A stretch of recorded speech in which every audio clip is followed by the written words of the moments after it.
권명옥 전도사의 1:1 제자 양육. 여러분, 한 주간 동안 잘 지내셨습니까?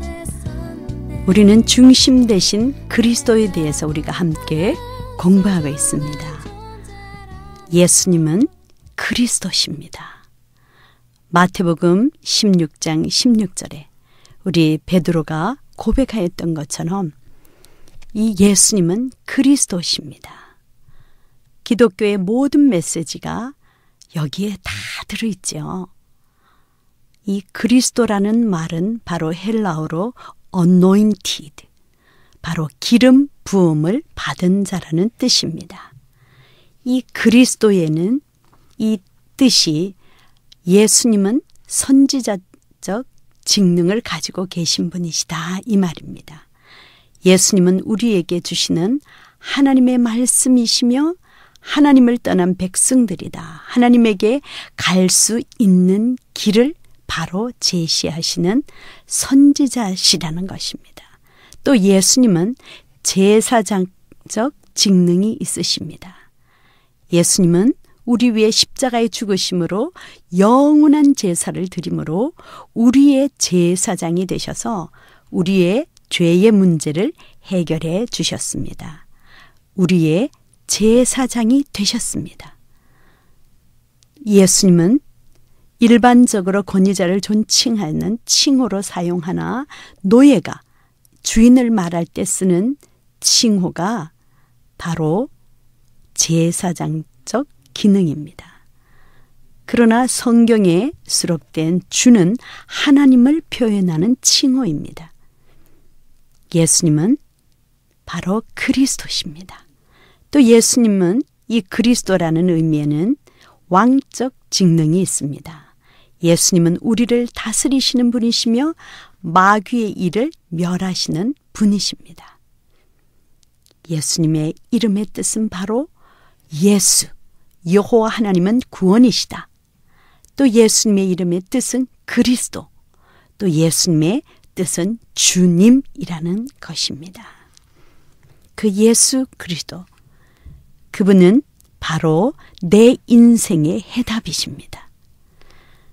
여러분, 오늘은 이제 그 중심 되신 예수 그리스도에 대해서 세 번째 만남을 함께 나누겠습니다. 오늘의 주제 성구는 로마서 6장 4절 말씀입니다. 여러분 다 같이 암송해 보실까요? 로마서 6장 4절. 그러므로 우리가 그의 죽으심과 합하여 세례를 받음으로 그와 함께 장사되었나니 이는 아버지의 영광으로 말미암아 그리스도를 죽은 자 가운데서 살리심과 같이 우리로 또한 새 생명 가운데서 행하게 함이니라. 로마서 6장 4절 말씀. 에베소서 1장 22절 말씀입니다. 다 같이 에베소서 1장 22절 말씀을 암송하시겠습니다. 또 만물을 그 발 아래 복종하게 하시고 그를 만물 위에 교회의 머리로 주셨느니라. 예수님의 부활은 그의 죽음과 함께 복음의 핵심입니다. 이 부활은 성도들의 삶의 근본 원리가 되며 행위의 원동력이 됩니다. 교회는 오래 다녔지만 예수님께서 죽음의 권세를 이기고 다시 살아나셨다는 데 대한 감격이 식어 있는 사람을 볼 수 있습니다. 예수님의 부활은 성도의 삶에 있어서 현재적인 사건이 되어야 합니다. 날마다 삶 속에서 확인하고 부활의 그 감격이 있고 찬양해야 할 일인 것입니다. 여러분, 여러분의 삶 가운데서도 이 감격이 있으십니까? 날마다 있으시다고요. 부활하신 주님은 지금도 시퍼렇게 살아 계십니다. 그래서 우리의 모든 것을 도와주고 계시죠.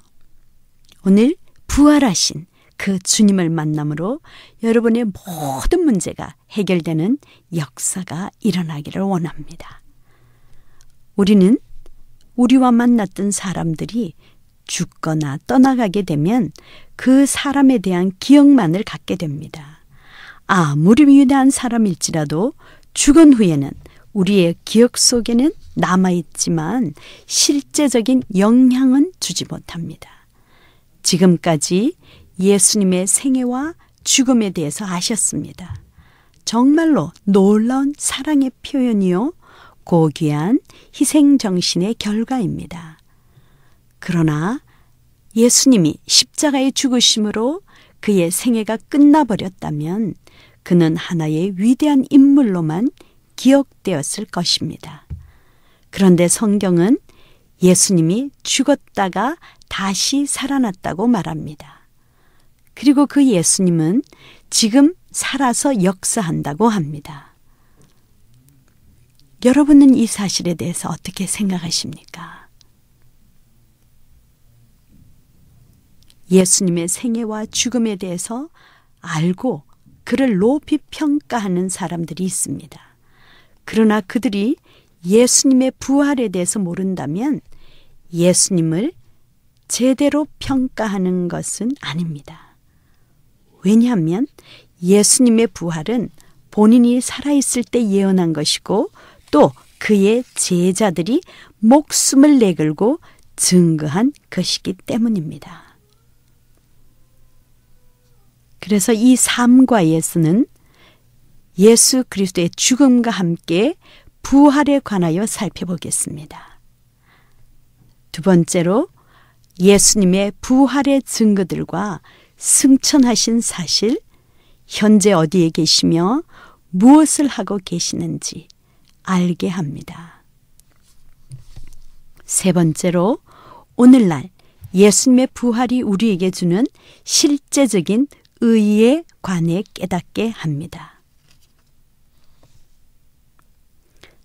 자, 그럼 우리 첫 번째 질문을 우리 함께 보실까요? 예수님은 자기가 죽은 후에 어떤 일이 일어날 것이라고 말했습니까? 마태복음 16장 21절 말씀입니다. 마태복음 16장 21절. 이때로부터 예수 그리스도께서 자기가 예루살렘에 올라가 장로들과 대제사장들과 서기관들에게 많은 고난을 받고 죽임을 당하고 제3일에 살아나야 할 것을 제자들에게 비로소 나타내시니 3일 후에 부활한다고 하셨습니다. 이것은 공생애가 거의 끝날 무렵 예수님께서 가이사랴 빌립보에서 제자들의 신앙 고백을 들으신 후 행하신 가르침입니다. 예수님은 자신이 메시아이심을 밝히신 뒤에 닥쳐올 고난과 죽음에 대해 말씀하셨습니다. 영적 부활이나 실존론적 부활이 아니라 육체적 부활을 의미합니다. 실존론적 부활은 고난 중에 낙심한 사람이 주님을 바로 바라봄으로써 다시 일어나는 것 등을 말합니다. 제자들은 그때 예수님의 가르침을 깨달았습니까? 전혀 깨닫지 못했죠. 여러분, 우리도 그럴 수가 있습니다. 예수님은 유대인들에게 메시아의 표적으로 이 사실을 제시한 바 있습니다. 예수님은 두 번째로 예수님은 성경을 통해서 자신이 예언했던 대로 다시 살아났다고 전하고 있습니다. 성경대로 3일 만에 다시 살아났다는 말은 무슨 뜻일까요? 네, 성경을 통해서 읽어보시겠습니다. 시편 16편 10절에서 11절 말씀에 이는 주께서 내 영혼을 소홀히 버리지 아니하시며 주의 거룩한 자를 멸망시키지 않으실 것임이니이다. 주께서 생명의 길을 내게 보이시리니 주의 앞에는 충만한 기쁨이 있고 주의 오른쪽에는 영원한 즐거움이 있나이다. 이것은 예수님께서 구약 성경에 예언된 사실을 이루셨다는 뜻입니다. 두 번째로 부활하신 예수님을 어떤 사람들이 보았습니까? 고린도전서 15장은 부활장이라고도 하지요. 고린도전서 15장 3절에서 8절 말씀을 함께 읽어보시겠습니다. 고린도전서 15장 3절에서 8절. 내가 받은 것을 먼저 너희에게 전하였노니 이는 성경대로 그리스도께서 우리 죄를 위하여 죽으시고 장사 지낸 바 되셨다가 성경대로 사흘 만에 다시 살아나사 게바에게 보이시고 후에 12 제자에게와 그 후에 500여 형제에게 일시에 보이셨나니 그 중에 지금까지 대다수는 살아있고 어떤 사람은 잠들었으며 그 후에 야고보에게 보이셨으며 그 후에 모든 사도에게와 맨 나중에 만삭되지 못하여 난 자 같은 내게도 보이셨느니라. 네, 이 말씀을 통해서 게바도 부활하신 예수님을 보았다고 말했습니다. 여러분, 게바는 바로 베드로의 아람어 이름입니다. 누가복음 24장 34절에 보면 말하기를 주께서 과연 살아나시고 시몬에게 보이셨다 하는지라 말씀하셨습니다. 또 12 제자에게 보이셨죠. 누가복음 24장 36절에 보면 이 말을 할 때에 예수께서 친히 그들 가운데 서서 이르시되 너희에게 평강이 있을지어다 하시니. 또 세 번째로 500여 형제에게 보이셨다고 하셨습니다. 야고보에게도 또 모든 사도에게도 바울에게도 보이셨다고 하셨습니다. 자, 그러면 여러분은 부활하신 예수님을 만나 보셨습니까? 네, 저도 살아계신 예수님을 만났습니다. 예수님을 만나지 못하였다면 저의 인생은 상상할 수가 없을 것 같아요. 여러분도 예수님 만나셨죠? 그래서 저도 여기에 권명옥 이도 예수님 만났다고 기록을 하였습니다. 자, 여러분의 이름도 한번 기록해 보실까요? 자, 그러면 예수님을 만난, 부활하신 예수님을 만난 자의 숫자는 어느 정도가 될까요? 헤아릴 수가 없죠. 성경에 나타난 숫자만 보아도 남자만 500여 명이라고 했습니다. 여자와 어린아이까지 합치면 약 1000명 이상이 될 것입니다. 자, 그러면 세 번째로 우리가 증언으로서의 효력이 발생하기 위한 율법이 정한 증인의 수는 몇 명인지 신명기 19장 15절을 통해서 우리가 한번 확인해 보겠습니다. 신명기 19장 15절 말씀입니다. 사람의 모든 악에 관하여 또한 모든 죄에 관하여는 한 증인으로만 정할 것이 아니요 2 증인의 입으로나 또는 3 증인의 입으로 그 사건을 확정할 것이며 2-3 사람을 증인으로 세웠다는 것입니다.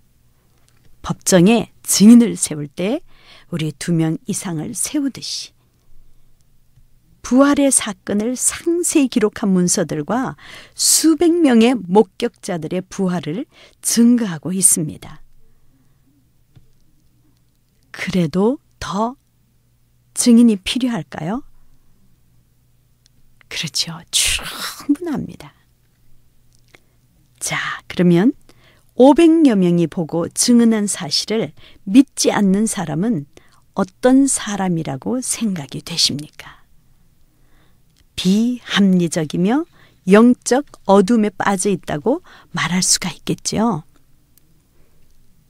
아직도 부활을 의심하고 있는지 우리 에베소서 4장 18절 말씀을 가지고 함께 또 확인해 보겠습니다. 에베소서 4장 18절 말씀입니다.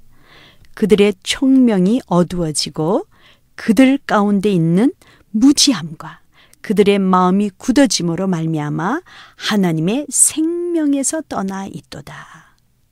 네, 다섯 번째로 우리 부활의 소식을 듣고도 믿지 않는 제자들에게 예수님은 어떻게 하셨는지 마가복음 16장 14절에 보면 꾸짖으셨습니다. 마가복음 16장 14절 말씀입니다. 그 후에 11제자가 음식 먹을 때에 예수께서 그들에게 나타나사 그들의 믿음 없는 것과 마음이 완악한 것을 꾸짖으시니 이는 자기가 살아난 것을 본 자들의 말을 믿지 아니함일러라. 증인의 말을 듣고도 믿지 아니한 점을 특별히 책망하셨습니다. 증인의 말을 들어야 하죠. 말만 듣고도 믿어서 될까요? 하는 생각이 들지는 않으십니까? 솔직하게 이야기해 보십시오. 요한복음 20장 29절에는 이렇게 약속하셨습니다. 예수께서 이르시되 너는 나를 본고로 믿느냐? 보지 못하고 믿는 자들은 복되도다 하시니라. 또 누가복음 24장 25절에서 27절에 보면 구약 성경을 해석해 주셨습니다. 이르시되 미련하고 선지자들의 말한 모든 것을 마음에 더디 믿는 자들이여 그리스도가 이런 고난을 받고 자기의 영광에 들어가야 할 것이 아니냐 하시고 이에 모세와 모든 선지자의 글로 시작하여 모든 성경에 쓴 바 자기에 관한 것을 자세히 설명하시니라. 예수님은 부활의 진실을 무엇으로 증명하셨습니까? 네, 구약의 예언의 말씀을 가지고 증명하셨습니다.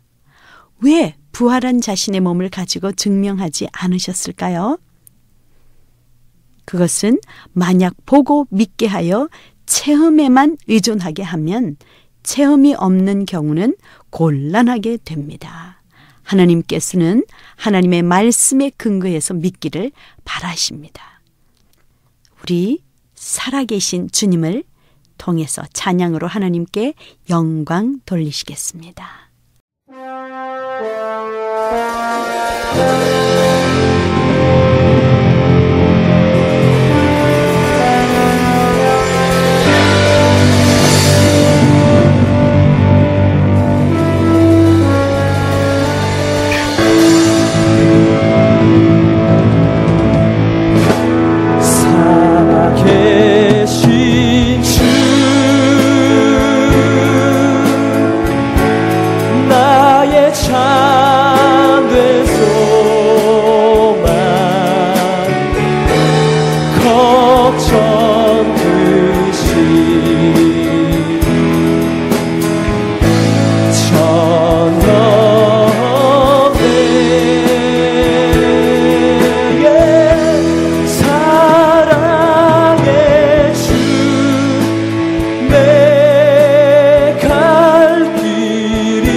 도생자 예수 날 위하여 이 땅에 오셨습니다.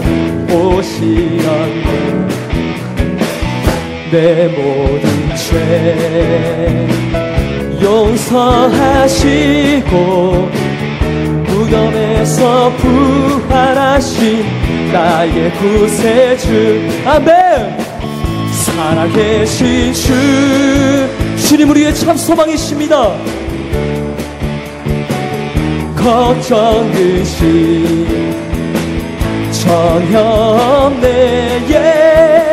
사랑의 주 내 갈 길 인도하는 내 모든 삶의 기쁨 늘 충만하네. 주 안에서 거듭난 생명 거듭난 생명 도우신 주님의 사랑 참 기쁨과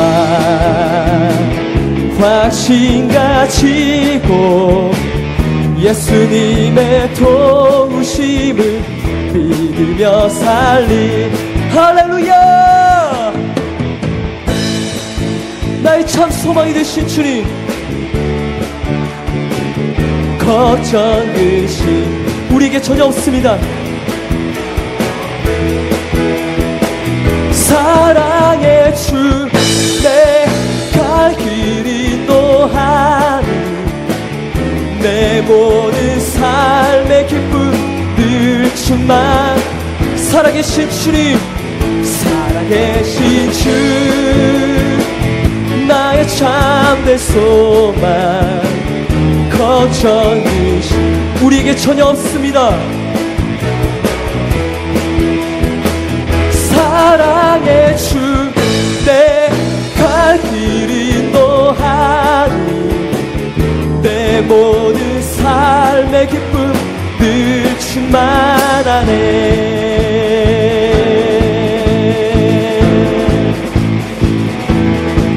주의 진리 위해 십자가로 하늘 높이 쳐들고 주의 불쌍해 여영스럽게 찬송하며 나가세. 아멘.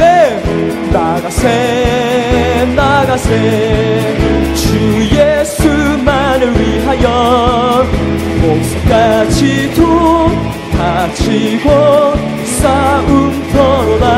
산과 들과 바다와 산과 들과 바다 곳마다 주의 군기 날리며 반갑고 또 기쁜 승리 예수 온 세상에 전하세. 나가세 나가세 주 예수 그리스도만을 위하여 우리의 목숨까지도 바치고 싸움터로 나가세. 영광 영광 할렐루야 영광 영광 할렐루야 영광 영광 할렐루야 곧 승리하리.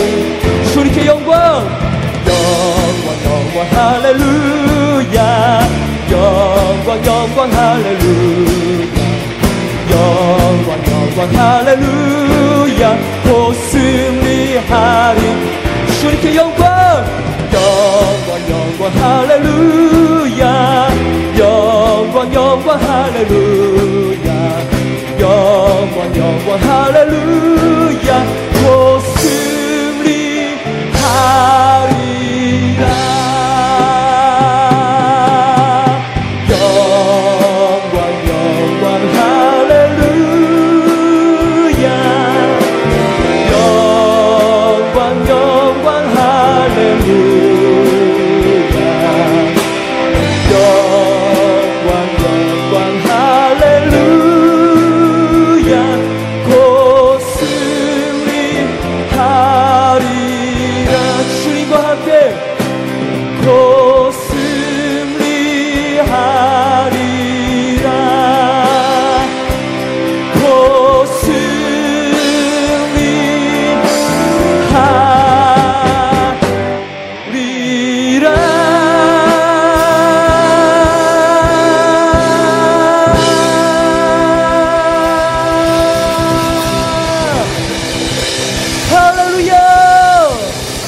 우리 모든 찬양을 받게 하신 주님을 찬양합니다. 할렐루야. 아멘. 세 번째 질문을 우리 함께 읽어보시겠습니다. 부활 후 예수님이 제자들에게 자신에 대해 무엇이라고 선언했으며 사도 바울은 부활한 예수님에 대해 무엇이라고 선언했습니까? 예수님이 마태복음 28장 18절에는 이렇게 선언하셨습니다. 마태복음 28장 18절 말씀입니다. 예수께서 나와 말씀하여 이르시되 하늘과 땅의 모든 권세를 내게 주셨으니, 예수님은 하늘과 땅의 모든 권세를 받으셨다고 선언하셨습니다. 예수님은 모든 영광을 버리고 낮아지신 그 예수님의 부활하신 후에 다시 모든 영광을 받으셨습니다. 하나님은 낮아진 만큼 높이십니다. 예수님을 믿는 우리도 낮아지는 것이 더 천국을 맛볼 수가 있다는 것입니다. 또 바울은 로마서 1장 4절 말씀을 통해서 이렇게 선언하셨습니다. 로마서 1장 4절입니다. 성결의 영어로는 죽은 자들 가운데서 부활하사 능력으로 하나님의 아들로 선포되셨으니 곧 우리 주 예수 그리스도시니라. 하나님의 아들이시다. 십자가의 죽음과 부활은 유대인들이 예수님께 요구했던 하나님의 아들임을 나타내는 표적이기도 합니다.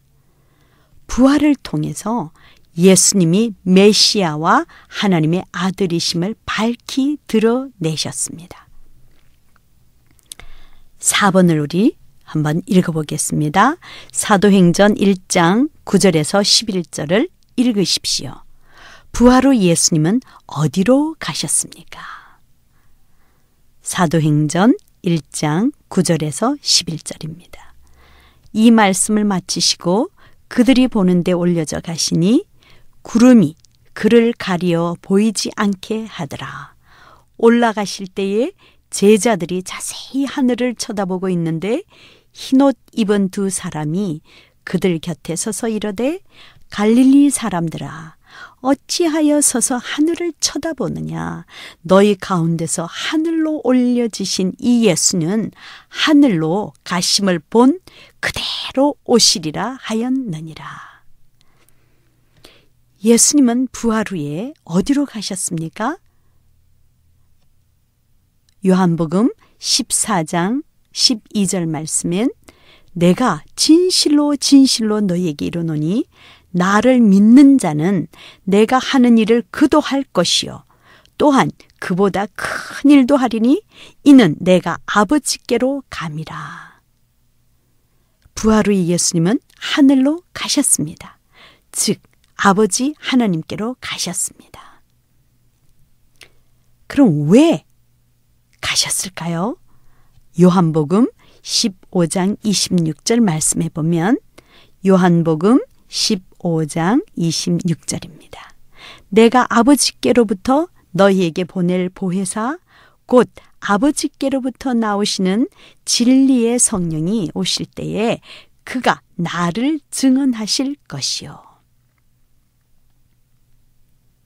왜 가셨다고요? 성령님을 보내시기 위해서입니다.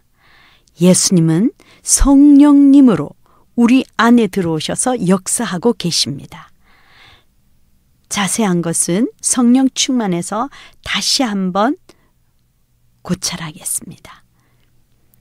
두 번째, 천국에서 우리의 처소를 예비하기 위해서 가셨다고 말씀하셨습니다.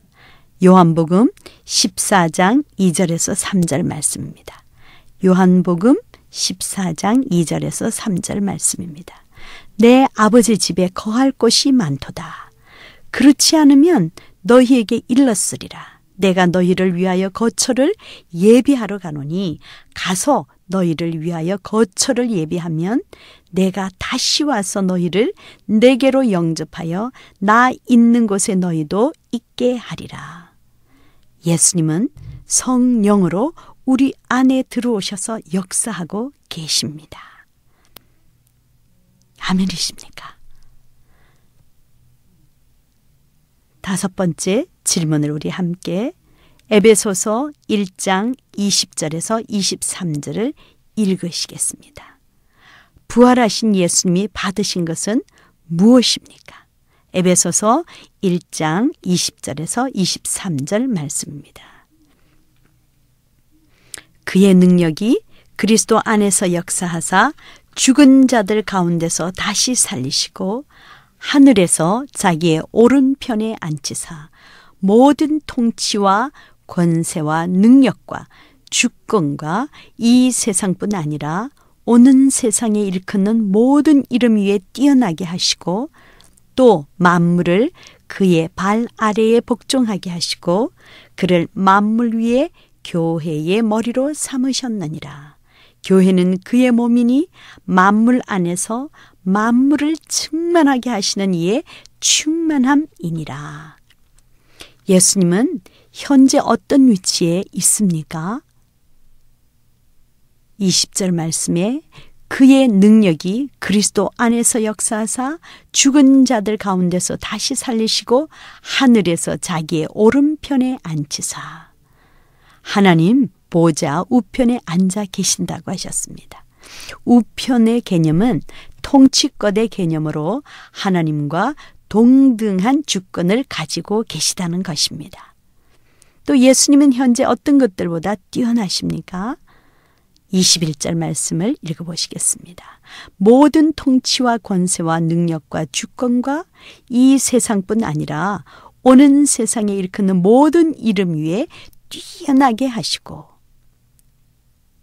모든 정사와 권세와 능력과 주관하는 자, 이것은 마귀의 세력을 의미하고 있습니다.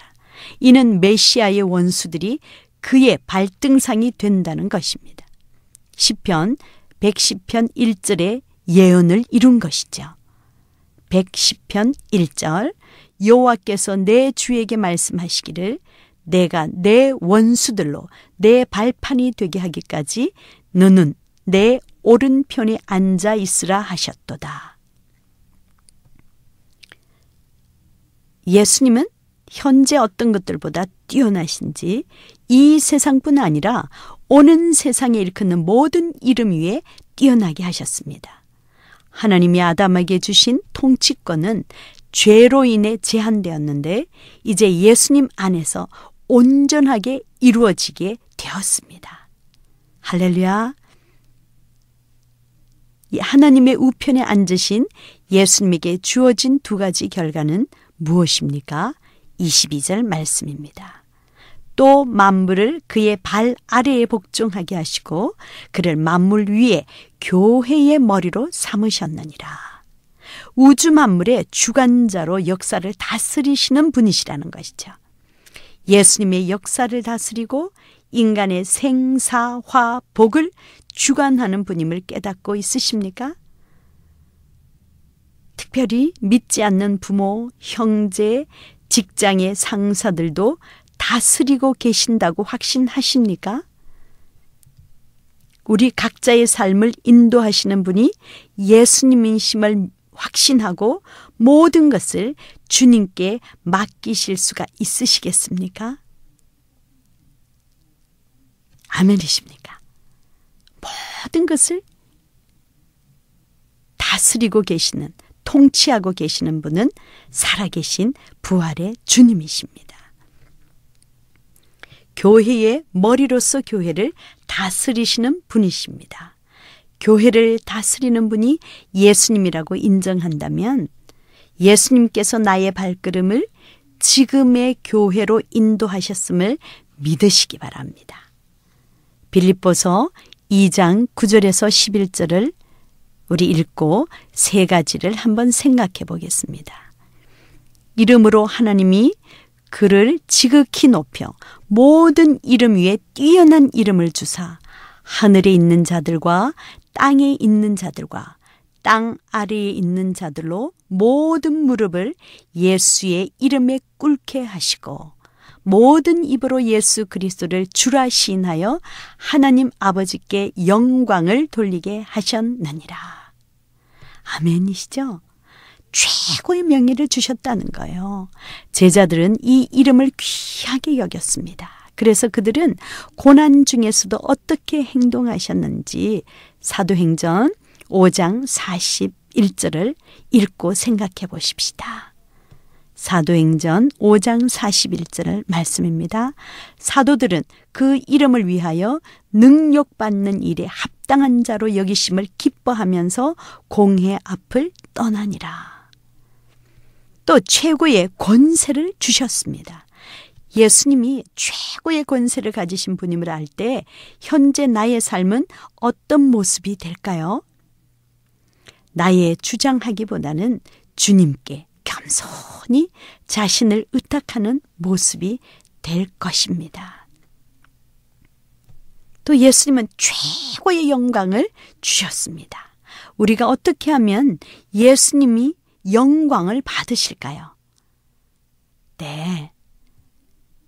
예를 들어볼까요? 한 영혼을 회개시켜 믿게 할 때 또는 주님의 이름으로 이웃을 섬길 때 최고의 하나님께 영광을 돌리게 된다는 것입니다.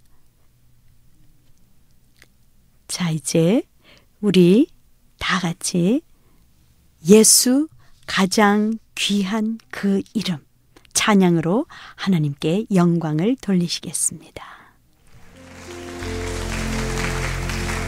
예수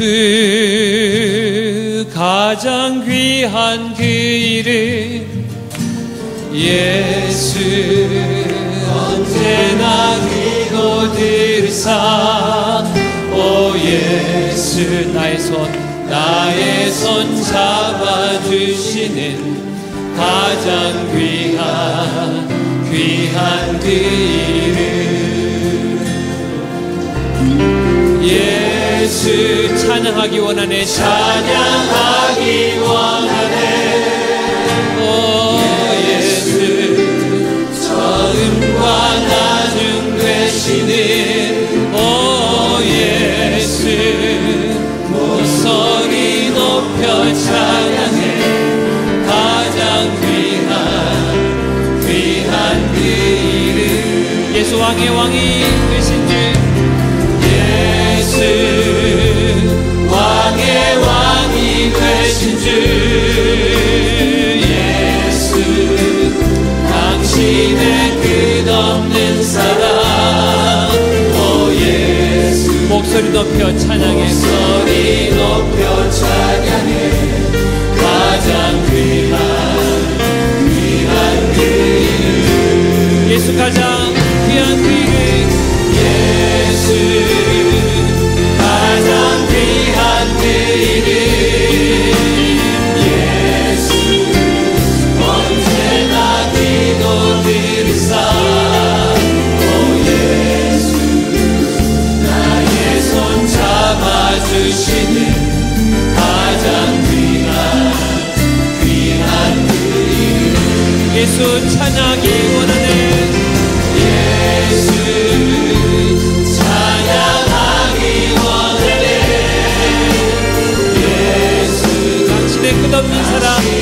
끝없는 사랑 오 예수 목소리 높여 찬양해 가장 귀한 그 이름 예수 왕의 왕이 되신 주 예수 당신의 끝없는 사랑 오 예수 목소리 높여 찬양해 가장 귀한 부활하신 예수님은 다시 살아나시고 하늘에 올라가신 후 제자들이 예수님에 대해 가장 강조했던 것은 무엇입니까? 사도행전 2장 32절에서 4장 33절 말씀입니다. 사도행전 2장 32절과 4장 33절입니다. 이 예수를 하나님이 살리신지라 우리가 다 이 일의 증인이로다. 사도들이 큰 권능으로 주 예수의 부활을 증언하니 무리가 큰 은혜를 받아 예수님의 부활하심입니다. 여러분은 복음을 전할 때 예수님의 부활 소식을 알리는 것을 주저하시지는 않으시는지요? 바울은 말과 지혜를 의지하여 전도하지 않고 성령의 역사하심을 의지하여 전도하였습니다. 고린도전서 2장 4절에서 5절 말씀과 13절 말씀을 함께 읽어보겠습니다. 고린도전서 2장 4절에서 5절 말씀입니다. 내 말과 내 전도함이 설득력 있는 지혜의 말로 하지 아니하고 다만 성령의 나타나심과 능력으로 하여 너희 믿음이 사람의 지혜에 있지 아니하고 다만 하나님의 능력에 있게 하려 하였노라. 13절입니다. 우리가 이것을 말하거니와 사람의 지혜가 가르친 말로 아니하고 오직 성령께서 가르치신 것으로 하니 영적인 일은 영적인 것으로 분별하느니라. 7번을 우리 다 같이 한번 읽어보시겠습니다. 예수님의 부활을 믿는 신앙은 실제 생활에 어떤 영향력을 줄 수 있습니까? 로마서 6장 4절 5절 말씀입니다.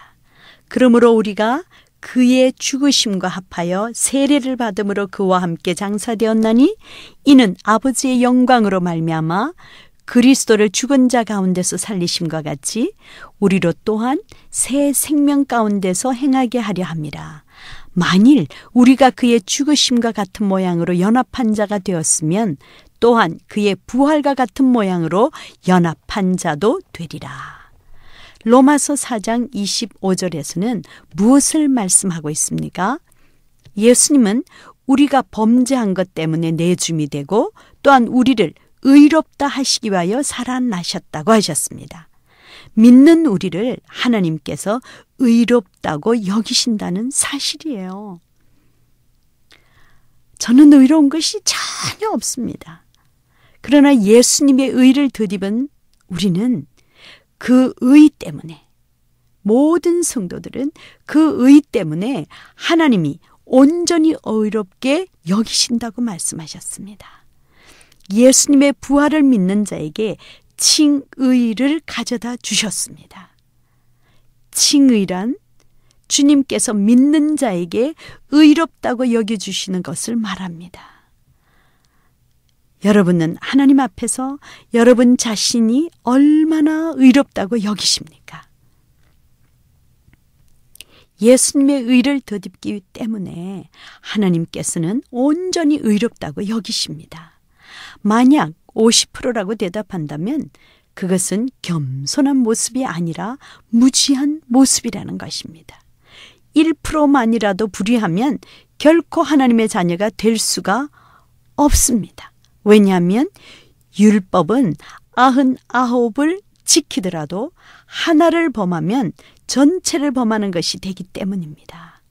로마서 5장 9절과 고린도전서 15장 17절 말씀에 보면 그러면 이제 우리가 그의 피로 말미암아 의롭다 하심을 받았으니 더욱 그로 말미암아 진노하심에서 구원을 받은 것이니 그리스도께서 다시 살아나신 일이 없으면 너희의 믿음도 헛되고 너희가 여전히 죄 가운데 있을 것이요.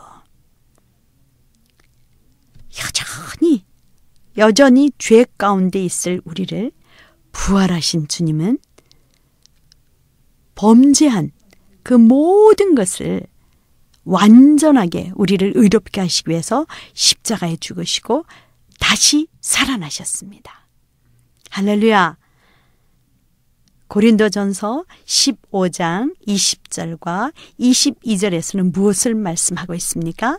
그러나 이제 그리스도께서 죽은 자 가운데서 다시 살아나사 잠자는 자들의 첫 열매가 되셨도다.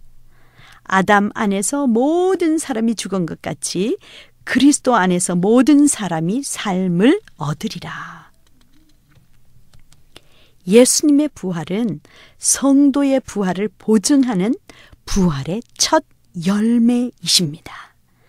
첫 열매란 말에는 나머지 수확물도 처음 수확한 열매와 같이 된다는 뜻이 있습니다. 따라서 예수님께 연합된 우리도 예수님처럼 부활한다는 것입니다. 여러분은 부활에 대한 확신과 소망이 있습니까? 있다면 이 소망으로 인해 오래 참음의 열매를 맺고 계십니까? 갈라디아서 2장 20절에서는 무엇을 말씀하고 있는지 다 같이 읽어보시겠습니다. 내가 그리스도와 함께 십자가에 못 박혔나니 그런즉 이제는 내가 사는 것이 아니요 오직 내 안에 그리스도께서 사시는 것이라. 이제 내가 육체 가운데 사는 것은 나를 사랑하사 나를 위하여 자기 자신을 버리신 하나님의 아들을 믿는 믿음 안에서 사는 것이라. 내 자신이 삶의 주인으로 행세하려는 과거의 자아는 죽고 이제는 부활하신 주님을 내 마음에 모시고 그를 믿음으로 살아가는 삶의 방식을 갖게 되었다고 고백하는 것이죠. 우리 전반부 말씀을 보면 그리스도의 죽음이 나의 죽음임을 선포하시는 주님의 말씀에 대해 과거에 내 자신이 썩은 지 오래된 시체임을 깨달은 것을 말합니다. 이를 깊이 깨달은 자는 다시는 옛 생활을 반복하지 않게 된다는 것입니다. 후반부를 보면 예수님을 믿은 지금은 새로운 피조물이라는 주님의 선포에 걸맞게 부활의 주님을 경외하여 믿음으로 사는 삶의 방식을 갖게 되었다는 말씀입니다. 저의 삶의 모습도 예수님을 만난 이후는 날마다 부활의 감격이 넘치는 삶을 살게 해주셨습니다. 날마다 예수 그리스도의 죽으심을 본받고 새 생명 가운데서 생활하게 해주셨습니다. 오늘 로마서 6장 4절 5절 말씀에서는 무엇을 말하고 있습니까? 그러므로 우리가 그의 죽으심과 합하여 세례를 받음으로 그와 함께 장사되었나니 이는 아버지의 영광으로 말미암아 그리스도를 죽은 자 가운데서 살리심과 같이 우리로 또한 새 생명 가운데서 행하게 하려 함이라. 만일 우리가 그의 죽으심과 같은 모양으로 연합한 자가 되었으면 또한 그의 부활과 같은 모양으로 연합한 자도 되리라. 예수님의 부활은 우리로 하여금 새 생명 가운데 행하게 하시는 것이죠. 그리스도인은 바로 거듭남이 하나님과의 영적인 것과 인격적인 교제의 회복을 뜻합니다. 과연 여러분은 새 생명 가운데서 행하고 있다고 확신하십니까? 네, 그렇죠. 주님과 함께 늘 함께 동행하고 계시죠. 빌립보서 3장 10절에서 11절에선 무엇을 말씀하고 있는지 함께 읽어보겠습니다. 빌립보서 3장 10절에서 11절 말씀입니다. 내가 그리스도와 그 부활의 권능과 그 고난에 참여함을 알고자 하여 그의 죽으심을 본받아 어떻게 해서든지 죽은 자 가운데서 부활에 이르려 하노니. 그리스도의 죽음을 본받을 때 부활의 능력이 우리의 삶에 구체적으로 나타난다는 것입니다. 그리스도의 죽음을 본받을 때 부활의 권능이 우리의 내면이나 삶의 현장 속에 역사되어 절망이 소망으로, 불안이 평안으로 바뀌게 됩니다. 슬픔이 기쁨으로, 날마다 감사의 열매 맺는 구원의 감격이 살아있는 삶을 사는 전도자의 삶이 된다는 것입니다. 여러분, 놀랍지 않으세요? 부활의 주님은 날마다 우리와 함께 계십니다. 그래서 날마다 새 생명 가운데 과거의 상처를 벗어던진 삶의 길로 인도해 주십니다. 자, 8번을 같이 한번 읽어보실까요? 고린도전서 15장 14절에서 19절에 보면 예수님의 부활이 역사적인 사실이 아니라면 현재 예수님을 믿는 사람들에게 어떤 문제가 생깁니까? 고린도전서 15장 14절에서 19절 말씀입니다. 표대를 향하여 그리스도 예수 안에서 하나님이 위에서 부르신 부름의 상을 위하여 달려가노라. 그러므로 누구든지 우리 온전히 이룬 자들은 이렇게 생각할지니 만일 어떤 일에 너희가 달리 생각하면 하나님이 이것도 너희에게 나타내시리라. 오직 우리가 어디까지 이르렀든지 그대로 행할 것이라. 형제들아, 너희는 함께 나를 본받으라. 그리고 너희가 우리를 본받은 것처럼 그와 같이 행하는 자들을 눈여겨보라. 내가 여러 번 너희에게 말하였거니와 이제도 눈물을 흘리며 말하노니 여러 사람들이 그리스도의 십자가의 원수로 행하느니라. 그들의 마침은 멸망이요 그들의 신은 배요 그 영광은 그들의 부끄러움에 있고 땅의 일을 생각하는 자라. 모든 것이 헛되게 되어버린다는 것이죠. 즉 거짓 정인이 되고 우리가 여전히 죄 가운데 있게 되며 모든 사람 가운데 가장 불쌍한 자들이 된다는 것입니다. 부활의 소망은 그리스도인의 모든 것을 의미 있게 해 주십니다. 할렐루야. 예수님의 부활을 믿지 못하면서도 예수님을 높이 평가할 수가 있습니다. 그러나 그 평가는 완전한 평가가 될 수 없습니다. 여러분은 이제 예수님의 부활에 대해서 어떻게 생각하십니까? 부활은 믿는 자나 믿지 않는 자 모두에게 있습니다. 요한복음 5장 28절에서 29절 말씀입니다. 이를 놀랍게 여기지 말라. 무덤 속에 있는 자가 다 그의 음성을 들을 때가 오나니 선한 일을 행한 자는 생명의 부활로 악한 일을 행한 자는 심판의 부활로 오리라. 예수님의 부활은 하나님의 구원 계획의 완성이십니다. 이 사실에 대해서 여러분 어떻게 생각하십니까? 예수님은 부활하셔서 승천하시고 하나님 보좌 우편에서 모든 권세를 가지시고 지금 성령님도 우리를 위하여 살아 역사하고 계십니다. 예수님의 부활은 역사적인 사실입니다. 부활하신 예수님은 이 세상의 주관자가 되어 다스리십니다. 예수 그리스도의 부활이 나의 거듭남, 중생의 길을 열어주셨습니다. 지금 내가 부활하신 예수님과 함께 살고 있습니다. 이렇게 살아계신 부활의 주님을 마지막으로 우리 다 같이 고백하는 찬양이 되었으면 좋겠습니다. 난 예수가 좋다오.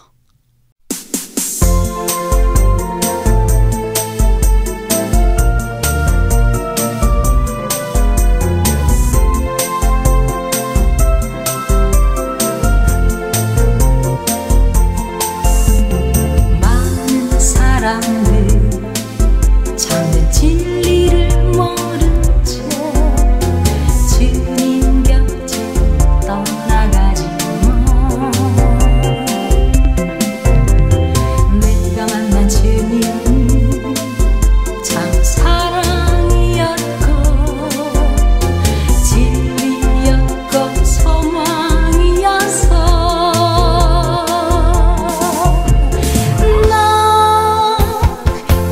예수가 좋다.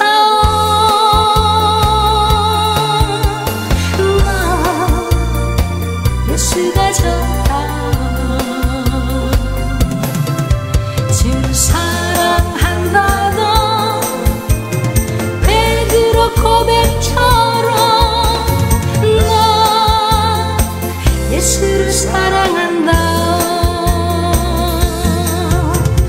무거운 짐진 자 다 내게로 오라. 내가 너를 쉬게 하리라. 이 길만이 생명의 길, 참 복된 길이라. 항상 내게 들려주셔서 나 예수가 좋다. 나 예수가 좋다. 주를 사랑한다던 베드로 고백처럼 나 예수를 사랑한다.